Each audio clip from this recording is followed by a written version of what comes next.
Hello, you wonderful people, and welcome to another episode of Super-Fanta-Fi. This being a show where I talk about TV shows of the supernatural, fantasy, and or science fiction genre. For today's episode, I'm going to talk about It. Welcome to Derry, Season 1, Episode 4. A lot of really interesting things went down in this episode, so let's break it down. Well, first and foremost, we have the kids presenting their evidence to Chief Bowers, but the moment he has the photos and he's like, oh my god, look at this, I was like, it's BS. Like, it's nothing that they saw, was it? And it turns out it's not the case. Makes all the sense in the world, considering adults never can see the Pennywise stuff. Like, it's on purpose to isolate the children to make them feel that much more alone. So like having kids bully, or maybe there's something about kids, once again, maybe the innocence of kids, the reason why they can see it, whereas adults lose a little bit of that by being adults and all that. So maybe it's as simple as that. Maybe it isn't as intricate as like making it purposely that adults can't see. But I mean, I think there's something to it. There's definitely that haze that comes over adults in Derry. But what I thought was so interesting, most of the photos, almost all of the photos, are just like nothing. But then the final photo, the one that Will took of Pennywise, is there, which I'm like, that's so interesting. You made it so every other photo just was nothing, but the photo that shows you kind of your true self, I guess like the argument is like, because usually when Pennywise is like, he usually transforms into the thing he's using to scare you. So I'm wondering if that's supposed to indicate like the reason why like that was the one time he was properly caught on camera. Because that's the thing, it's like, that's not even his real form. That's not what he really looks like. But I guess it's his preferred form, and so it's kind of captured on film. Or maybe you could look at it even deeper to be like, no, like Pennywise specifically wanted you to have that photo because he wanted to scare you even more. Because I don't want you to even consider, like, I'm going to make the adults think you're crazy, but I want you to know it's me. I want you to know what I look like, because once you've seen that, you'll never be able to unsee it. And every time I'm there, I'm scaring you even more. I want you to have a face, a real face to associate with the thing that's coming after you. So maybe that's what the real purpose of it was, like why you kept that specific photo the same and nothing else caught on camera was kept except for that. So the kids' attempts to tell the truth, at least present something else, another option to Chief Bowers, kind of blew up in their faces. And once again, Lily's got, Juniper thrown in her face. So the kids end up talking about, like, what do they do? And it's like, well, it doesn't matter because Lily can't tell anyone anything beyond this. Like, you tried to present evidence and it blew up in your face. Anything else isn't going to help. Like, at this point, the adults already weren't going to listen to you. That one time they did, like I said, it blew up in your face. So like, there's no like trying to reach out to anybody at all in this moment. So what can you do? Because who can you turn to that will believe you? Interestingly enough, Lily turns to the Madeline Stowe's character from from Juniper, which is so interesting. She continues to be that one, but I'm like, that role seems so specific that I'm like, there's got to be more to that character, and I'm just not sure what it is. Like, I wonder, is she like really significant or what? Like, the fact that she just happens to be the one adult that's on Lily's side and believes her, because Lily asked her about like disappearing kids, like what's happening here in Derry, has it happened before? She's like, yeah, there are kids that were disappearing in the 30s, but it was like during the Great Depression, so people thought kids disappeared because they were starving and they wanted to kind of remove the burden on their families. But she's still willing to believe that, no, what you saw, if that's what you believe, then, what you're going to need is a good set of friends around you, which it seems like you are and do have. So the fact that she supports Lily just feels like that's just going to come back to bite her in some shape or form. I'm just like so curious who that character is. It's just such a specific role that I'm like, there's something there to it. I'm just not sure where that character is going to go and how that will continue to affect Lily's storyline going forward. What I wasn't expecting was the whole situation with Will and his mom, like Charlotte kind of getting involved, but not directly, but indirectly, because it's all connected. But I wasn't expecting that to be where that was going to go. When she, like, her finding the photos and bringing it up to Will. And obviously, Will couldn't go into details about it, but he gave her enough to be like, okay, I'm not lying to you. We were searching for the person that actually killed the kids in the theater that Hank is getting blamed. And so that was true. And then saying that, right, someone scared them. And so without bringing up the whole, there's something in Derry that's evil and it, leaving that part out of it out, because it's like, right, your mom probably won't believe you, but you give her, the more believable details. And she promises not to tell his dad, but this in itself motivates her the moment she's like, well, there's a black man in prison for something he didn't do. So she takes it upon herself. And we've kind of seen that since episode 2, who Charlotte is. And the more and more we know about her, it just makes it clearer and come into focus about who she is, that she's a person that fights for justice, fights for what's right, especially being a black woman, knowing how this country, goes after people that look like her. So she goes and talks to Hank's mom about, I can't remember, I believe, yes, she went to, I think she went to Bowers first and wanted to talk to him, but it's like, right, you're not family nor a lawyer. It's like he's been in contact with his public defender, so it's all fine. She's trying to see if there's any kind of wiggle room of like, well, has he gotten the proper representation he's supposed to? And Bauer says he has, which we find out there's some complicated stipulations to that, but I'll get to that in a second. But she then went to see his mom and talk to him, which even his mom admit, like, my boy didn't do anything, but he wasn't where he said he was, which, that was revealed last episode. Like, Hank is lying about something. It's like, whatever it is, it can't be worse than what you're being accused of. That will, especially because he's going to be shipped off to Shawshank, and it's like, those who go don't come back type of situation. So, but you have her digging, like Charlotte digging her heels deeper and deeper into this fight, to the point she got a signed thing from Hank's mom to get permission to see him. And the moment the cop tried to give her, pushback, she was like, hey, I could have MLK, JFK, any other FK I want here. I could basically have a whole bunch of like people here stirring up trouble, and you don't want that, right? So just let me go talk to Hank. And so she talks to him, tells him like basically his with what they charged. I forgot the exact wording, but it's basically loopholes that she found because they didn't follow everything to the T of like what they're charging him with. And I forgot what it was. And it's something that his public defender should have let him know, but didn't. I mean, once again, a public defender isn't going to, have all the like, that like your personal lawyer would. There's that. But it kind of implies, it feels like it's supposed to be, because it is Derry. It's like, nah, the fix is in and everyone's, working together, cooperating to screw you over. So it's like, I'm going to give you some defense, not the best defense possible, so. But then the question comes up. Eventually, it will come out and you will need to tell people what you were doing, even if you didn't kill those kids. What were you doing? She's like, it can't be that bad. What about your mom? You don't want to leave your mom without a child, or your daughter without a father. And he's like, okay, and snaps at her and is like, you don't know. You think I really want this? And it's like, what was it that was so bad? And he says it. He said he was with a white woman. I was like, I fucking knew it. I fucking knew it, because I was like, what could be so bad that you refuse to tell anyone anything? And given the time frame, that is a horrendous thing to do. I mean, it's not horrendous, but in the great eyes of this country at that time, that is like the worst thing he could do. And also, she's a married woman. On top of that, it's like, Jesus Christ. So you pick a married white woman. I'm like, who could it be? Because I was like, is it someone we know? Probably maybe like a character that's kind of in the background, like I was about to say maybe somebody's mom, because I was about to say, it was like, I don't think it's Lily's, considering like, well, Lily's dad is dead, so it's like it can't be her.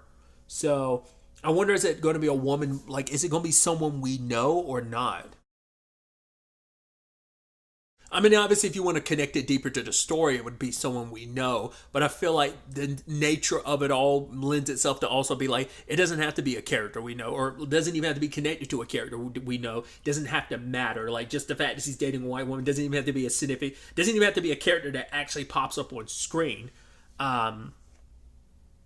Just that notion enough in the story is enough. But like, obviously, if you want to tie it even deeper, you could make it like either a character we have known, but I'm like, married white women, I'm like, we don't really know any. I don't think we do off the top of my head. And also the problem is that because Hank doesn't want anyone to get in trouble, because he's like, well, if word gets out about me fraternizing, not just fraternizing, hooking up with, having an affair, in that fact, with a white woman, I'm going to be hanging from a tree. Also, if her husband finds out, she's going to be in trouble too. So it's like, just so that no one gets hurt, he wants to keep this tight lipped. But it's like, because I was about to say, I wondered, could Charlotte go to the woman to try, but it's like, well, she has a lot on the line to not say anything. So, and plus, what Hank doesn't want anyone in trouble. Plus, if this comes out, he's screwed too. So, kind of, that's why it's probably not going to be any, that's probably a part of the story of like, it's a thing that will never be like, oh, we see who the white woman is and stuff like that. Like, none of that will probably be pertinent to the story in that capacity, because you need to keep that quiet. So you're probably not going to directly like heavily fold that into the story. It's probably just going to be, it's going to be a thing, but it's never going to be like tangible in the story in the regards of, like I said, seeing the woman and her husband. Maybe not. But I'm leaning more towards no, but we'll see. Obviously, Charlotte's involvement in all this kind of leads to some issues later on between her and Leroy, because Leroy's kind of made his position clear. He doesn't like her getting mixed up in what she does. It is that sad thing of, she is a person fighting for people like them, for their rights to live in this country. And it's like, and she even brings up like, oh yeah, like, here you are, Leroy, fighting for a country that doesn't like you. In fact, does a lot to put down people that look like you. So it is interesting that you're fighting for this country, and she's fighting to make this country better. So, but you're kind of like, for him, it's all about like working I think in his mind, it's like the only way you can change things is by working within a system. She wants to work outside of the system to force the country to change. And it's just a difference of philosophy and perspective, I think, but he's also coming from a place of, I get it, he wants to protect his family and keep them safe, because it's like, I don't want my family, it seems like Charlotte's already been to jail because of, her being part of the fight, and he doesn't want, like, something to happen to her, or, for Will to have to grow up without a mom or something like that. But which is so interesting, considering like you're a man in the military, so there's a chance that Will would grow up, without a father. So, which that's something we should put a pin in that conversation, just because of the fears that get used against Will later. I did try to spin it to be, or at least kind of come at from the perspective of, Leroy probably does have a good enough reason besides just trying to protect his family. And but he's coming, but it's also being kind of presented as, I'm trying to like promote myself. You're going to basically hinder all that with what you do. But it's like, are you just coming at it from like, okay, your pride and your position in the military, or is it more so like once again, I can do so much good, but I need you to kind of put a lot of your issues and your fight on the back burner, because if I can get to an upper echelon, I can potentially make bigger change. I can always like insulate us from any ramifications that could fall our way. And it's just, once again, they both have their perspectives on how to like handle this fight. As I said, I just think it's kind of an interesting angle in all of this. Staying on Leroy for a second, he took Charlotte's advice and tried to hang out with Will, because they haven't had a lot of one-on-one time together, and it just seems like they're so different and distant, simply because Leroy's probably, being in the military, he's away from home a lot, so Will's kind of growing up quite a bit without him around. And so they go fishing, and initially when Will caught something, I'm like, is that going to be something? But it's like, oh, never mind, it got away. So I was like, okay, everything's good. But the moment Leroy leaves to go get something else, I was like, oh boy. And lo and behold, what ends up getting used against Will is his greatest fear, and that's his dad. His dad went down in a plane in Korea, and his fear is like his dad's going to burn, which is interesting considering, like, well, if Will is, which on all intents and purposes it seems like he is, in fact, Mike's dad, how did Mike's dad and Mike's mom die? They died in a fire, so it's kind of sad. It's almost like this. I don't know if self-fulfilling prophecy would be the right thing. I mean, that's the sad thing of it is like Leroy's still around, but neither would be like Mike and maybe Ronnie if Ronnie ends up being Mike's mom. Will then explaining to his dad what he saw and what he experienced. And his dad couldn't deny it the moment he saw the physical scars that were on Will. And so it ended up being this situation, especially afterwards they see the red balloon floating. I'm like, ooh, no, denying that because like, where the hell did that come from? Especially later on when Leroy sees it again, kind of being the telltale sign of what's out there and what's to come. There was an angle I was so interested in. That's Rose showing up because she was dropping something off to Charlotte that she had ordered, and I was like, why'd she do that? And obviously, she even sat down, and it's like the moment she started talking about Leroy, I was like, oh, that's why you're doing this. You're trying to get some information out of it. It's like, well, you kind of have somewhat of she's a new customer and everything, but there was a nice enough rapport between you and Charlotte that you wanted to use this opportunity. You probably already knew. I don't know if she brought it up in, what was that, episode 2 or whatever. I don't know if she brought it up about her husband being in the military or not, but she was probably trying to pump him some information because she knew she couldn't get anything from, was it Francis? Is that from Shaw? I'm trying to remember what. I think was it Francis? I don't remember. But like from Shaw, like she knew she couldn't get anything out of him, so try to find a roundabout way and didn't necessarily get any information considering like, well, Charlotte doesn't have any information to give because a lot of stuff is above her pay grade and, military secrets type of thing. But the conversation did come up about like, right, with everything at the theater and Hank's arrest, she's like, should I be worried? And Rose is like, Derry's a beautiful place, but things do happen here from time to time. Basically, it's like, might want to kind of keep close to people that you love and kind of, I almost wondered if that played a bigger part in when she was cleaning up and just happening to find Will's photos. Like, there might have been a little bit more to that, like, because that was post Rose's visit, so that she didn't just stumble upon them happenstance wise. Maybe she did, and they were just sticking out, or she just came across them, like she said, when she was cleaning up. But it might just be like, no, you might have wanted to see like what your son was up to, like especially big kids going missing, if not being murdered. So it's like, I've got to see what my son's up to. So like I said, it might not just been happenstance. She might have been digging to find stuff and found something.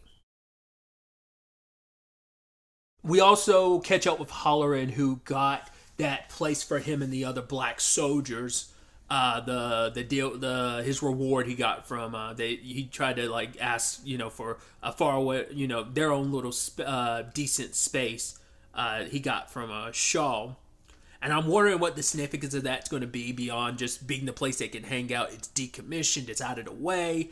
Might be more to that that's just their hangout for now. But I thought it was interesting when his mom his grandmother, came to him and was like, honey, you need to keep your lid on, which I was like, I think it's meant to be like, well, using your powers, your powers aren't just a one-way street, especially with Pennywise involved. We saw last episode. It can be a two-way street. You stare into the abyss stares back type of thing. So I interpreted her words initially as like and still do as you basically want to keep the lid on. You don't want to like leave that psychic way, like that psychic phone line open for you to be receiving any calls from Pennywise, essentially, is how I interpreted it. But then you have Leroy going out there to visit Halloran and talking to him about what Will experienced. And it's like, well, what are we looking for? He's like, I know we're looking for a weapon, but Halloran was like, I don't know. In fact, I kind of don't want to know. Just like you, Leroy, I just follow orders, and that's all it is. But Leroy's seeing like how shook Halloran is. I mean, he face to face with the thing last episode, and obviously it's scared the living crap out of him. His grandmother warning him to run. So it's like, well, I'm neck deep in this, especially because of my powers and stuff, and being ordered to by Shaw. But I keep my head down. I do what I'm supposed to do. But once again, I'm screwing this lid on to make sure this thing can't get to me the way it would want to, you know. That experience is actually what made Will kind of better understand Pennywise or it, by being like, why isn't the thing killing us? If it could kill us at any point in time, it's just choosing to scare us. And his thought was like, oh, it, like any predator, like certain predators, it wants to fill its prey up with fear because it makes them tastier. And it's like, the mental state of, the thing being eaten, you know, varies by on, like, whether it was happy or sad, or in this case scared, which Rich is like, I don't want that theory to be true. And their thought process was, well, the only way to fight back against this thing would be to not be afraid. And Lily had a solution to that, and that was some pills she stole from her mom, which are like, oh, there's a deeper, dark element to that, which I was initially like, are you guys going to get caught with these pills and that's going to turn into an even nastier thing? It's kind of a moot point, at least for Lily, because she doesn't even get to take the pills. We don't even know if these things are reliable, because the point is like, hey, you start seeing stuff that's not there and it's freaking you out, take the pill. I mean, granted, it would take time to kick in anyway, but as long as it could prevent you from having some big episode like Lily did and got shipped off to Juniper for it, so to kind of prevent that. But then we had the Marge of it all, which that situation didn't play out like I thought it was. Well, you knew something was up with Marge trying to get back into Lily's life, especially because we see one of the patty cakes being like nudging her along. And she's like, oh yeah, let's eat lunch together. I'm like, what are you up to? And then like the whole like, I was like, you're going to do something to try and like screw Lily over. I'm just not sure what.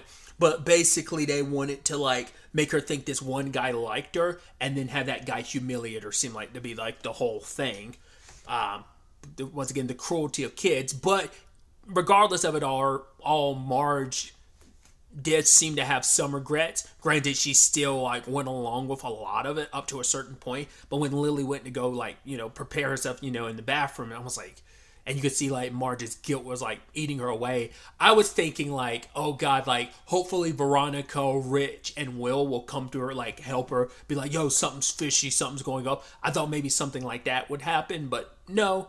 Marge herself was about to confess, but then, her fears took over. And I was like, I think that's so interesting, tying in like the whole, was it snail or slug thing from this episode with their eyes, and then tying that into Marge's biggest fear. And that was presented in the first episode, where she was like, oh, these glasses, do they make my eyes like, oh, I don't want to be bug-eyed, that whole thing. I was like, oh, bringing that kind of full circle in that regard.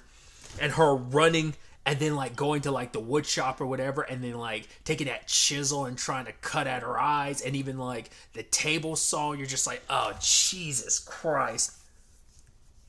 I was like, well, those aren't really your eyes there, but I'm like, I think maybe she was still scraping her eyes every time she was aiming for it or trying to cut them, especially with the chisel. And then you had Lily come and get on. I was like, oh God, the moment Lily got on top of her, I was like, no, this is not good. This is not good. And lo and behold, everyone comes into the classroom and sees Lily on top of her, chiseled on hand, covered in blood. You're like, oh God.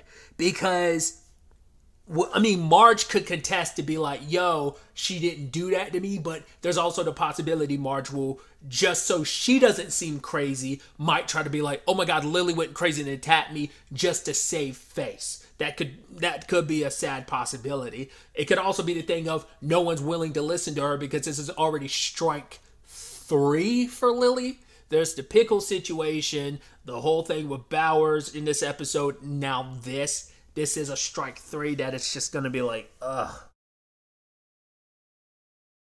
Lily can't catch a break. You already thought it was bad enough she was getting like bullied and like pranked, quote unquote pranked in that moment. But then you're just like, oh cool, things got like 15 times worse. It's like this character cannot catch a freaking break, dude. I wouldn't be surprised if like the next episode ends up being Rich that ends up getting a lot of it, because he's already come after Lily and Veronica directly. I mean, Ronnie directly. This was kind of mainly Will's episode to get screwed with, so I could definitely see like probably next episode is going to be Rich, maybe. But speaking of Will, what he saw earlier in the day about his dad burning, it just got to him, so he ends up looking out with a telescope. I'm like, what are you going to end up seeing? And lo and behold, it's literally just Pennywise in the yard, just like there to scare the crap out of him. And when his dad comes in, it's like, oh, like obviously if someone was outside watching, then it's like, well, it's definitely got to be someone that Charlotte, like her, digging stuff up, kicking stuff up is what caused an issue, which is like, oh, that's kind of sad that like this is going to be used as ammunition against her, until he was looking around, which I'm like, probably not the best idea to be a black man screaming in the middle of the night in the middle of the street, like, come and get me type of thing. Not exact wording, but you get what I'm saying. It's like, that's not going to look good. But then he sees the red balloon, and that makes him decide to go see Shaw. And then Shaw brings him in to like an interrogation between Halloran and Rose's nephew. Specifically, put him in a position where they would get too close to the dig site and you'd have enough reason, because as long as they stayed on the other side of the fence, they weren't doing anything wrong. But Shaw knew like, oh, let's basically draw them in and put them in a position where, oh, you cross the line, now we get to bring you in for questioning.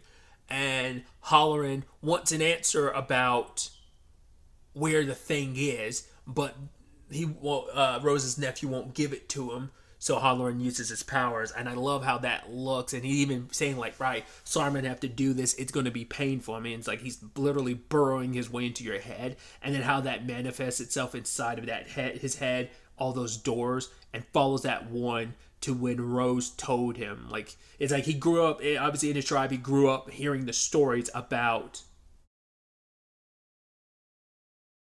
what is it they call Pennywise? Was it like Galuda or something like that? And she's like, right, recite the story and tell me, because it's like, right, not going into the woods. They grow up knowing that. And so we get a history on Pennywise like we do in 2. We take what's there and we're kind of exploring part of that backstory that we got in It Chapter 2, which I thought was interesting. I would even say like the shot specifically where we see like the ship is already crash landed and we see the deadlights come up. I'm like, isn't it? I think that exact shot, that at least that small section of the sequence, I'm pretty sure is like straight from It Chapter 2. The view from like when we see like it crashing through like, the red, like the comet / meteor, which ends up being Pennywise's ship or whatever. It like that, and we see the reflection over the water. I'm like, I don't think that shot is from It Chapter 2. I think that might be something specifically for the show. Either way,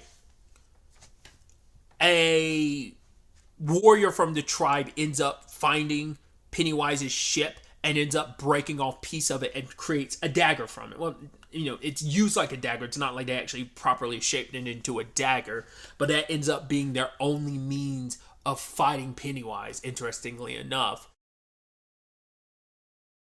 This was back in the day when Pennywise was this like gigantic demonic, like what looks like a moose, giant demonic moose, and they basically tried to fight and kind of fend it off, and they were never able to properly obviously kill it. And obviously the story and the warnings about the woods were trickle down over generations and stuff.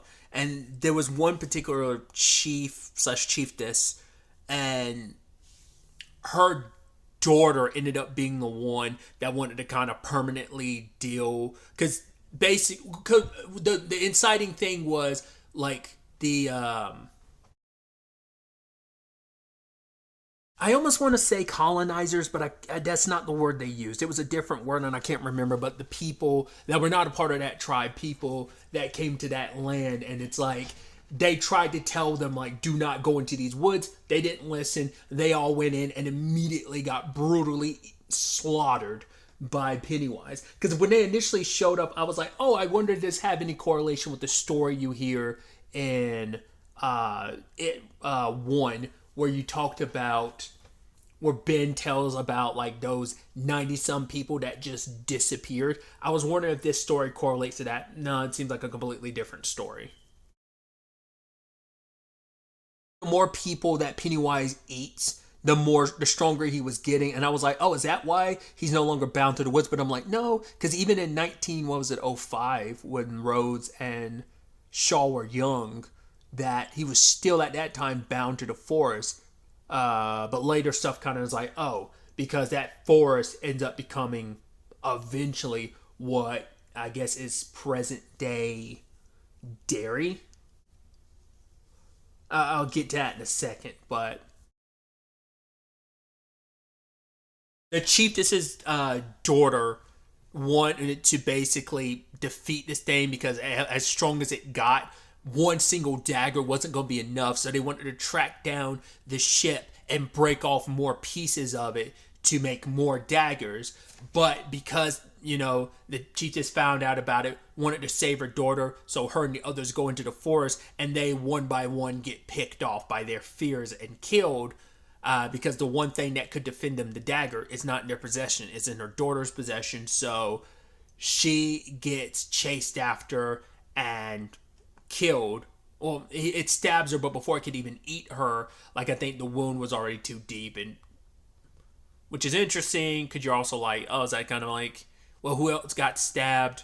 Eddie gets stabbed and dies that way, so, and eventually bled out and died. So I'm like, oh, interesting. But that daughter wanting to, not, they know they probably weren't able to kill this thing. At the very least, they wanted to trap it. So found its cave, found where the ship was, broke off more pieces, and then they went around, and instead of using it as a weapon, they used it as a cage, because the ship already was a cage initially. So now they take those pieces and they buried them. One of them in particular was put in like between turtle shells. So I was like, interesting. The turtle theme keeps ruminating throughout the episode. I mean, well, throughout the series. And it was it 13 that they buried all around the woods to kind of act as a giant cage. And so that's why I was like, right, so it's got to be modern day, what is now modern day Derry, has kind of become this thing's prison in that regard. And so I guess, like, is that what Shaw and them are trying to do? Basically lift this thing's cage by like trying to find, because at first I was like, I was like, it can't be, that's not what those beacons are, because those beacons seem unrelated. But it's like, maybe they are, because now we're coming after these 13 pieces of the ship. But like, maybe they also are beacons. Like, maybe there's, I don't know, maybe, probably not. The beacons might be just things that Pennywise was involved with, deaths and stuff like that. But like, obviously the 13 pieces of the ship are like something else entirely. It's the thing that keeps it bound specifically to Derry.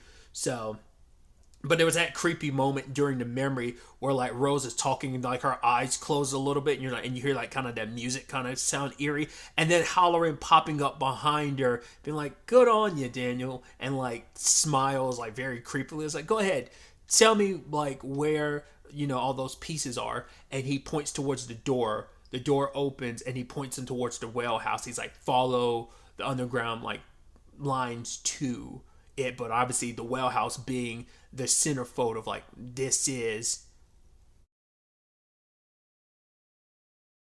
Pennywise domicile, is at the heart, well, the heart of Derry in that regard. I mean, I actually don't know if that's in smack dab in the middle of Derry or not. It might be, but at the very least, it's connected to all the tunnel systems underground, and obviously its ship and everything. I mean, Halloran saw it himself last episode, so this kind of points him in the direction of what he saw last episode, but gives him a better idea. So, is the military going to come through, like, Well, we know that Leroy is their ultimate weapon, considering he has no fear. But it's like, how will that all shape up and play out? Um, you're going to do something very idiotic, and it's going to blow back and kill a lot of people. I don't expect like a big team to go in. I expect it to be a small team, but big team, small team, regardless, people get picked off one by Pennywise. So it's kind of like, how will you handle that? We'll have to wait and see. I'm very interested to see what the next episode has in store for us with all of this. But really, that's all I wanted to talk about. Till the next time we meet, be happy, be safe, live life to the fullest, and enjoy it. Good day and goodbye.